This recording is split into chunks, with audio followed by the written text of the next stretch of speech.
एक छोटे से गांव में एक लड़का रहता था। नाम था आदित्य।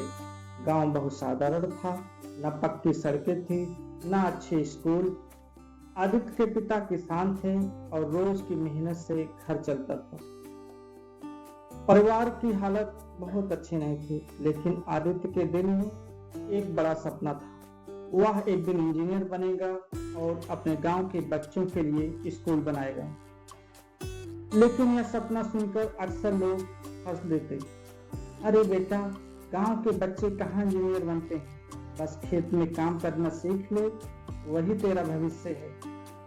यह सुनकर आदित्य चुप हो जाता, पर अंदर से उसका आत्मविश्वास कभी नहीं टूटा।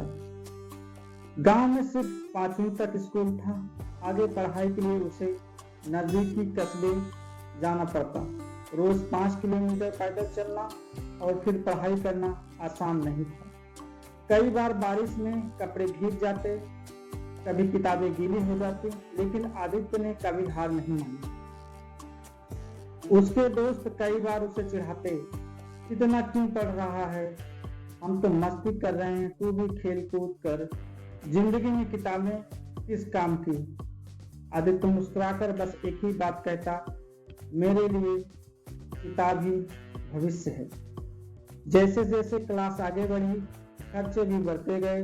पिता के पास उतने पैसे नहीं थे कि कोचिंग या महंगी किताबें दिला सके। रात को जब सब सो जाते, तब वह मिट्टी के दिए की रोशनी में पढ़ता।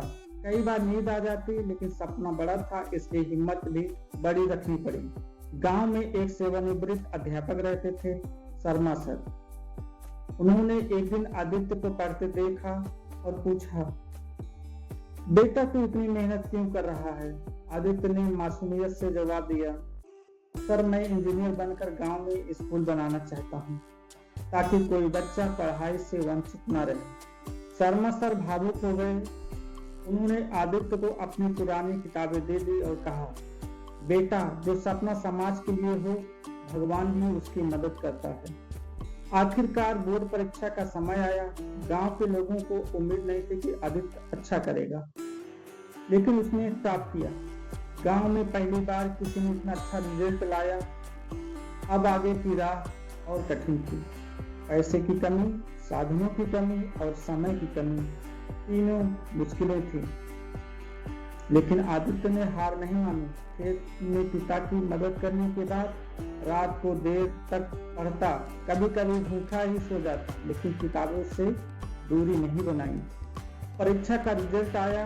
आदित्य का चयन देश के एक बड़े इंजीनियरिंग कॉलेज में हो गया। गांव में हलचल मच गई। लोग जो कभी कहते थे यह नहीं कर पाएगा, अब वही बधाई देने आए। आदित्य ने पढ़ाई पूरी की और एक अच्छे पद पर नौकरी मिली। कुछ सालों बाद वो अपने गांव लौटा। गांव के बच्चे उसे देखकर खुश हो गए। उसने अपने वादों को निभाया, गांव में एक सुंदर स्कूल बनवाया। अब बच्चे दूर नहीं जाते थे, बल्कि गांव में ही पढ़ते थे। आदित्य की कहानी से हम सबको सीख मिलती है, सपने चाहे कितना भी बड़ा हो, मेहनत और धैर्य से पूरा किया जा सकता है। लोग हंसेंगे, ताने देंगे, लेकिन आपके अंदर विश्वास है तो सफलता जरूर मिलेगी। जिसका सपना केवल अपने लिए नहीं, बल्कि समाज के लिए हो, उसकी जीत सबसे बड़ी होती है।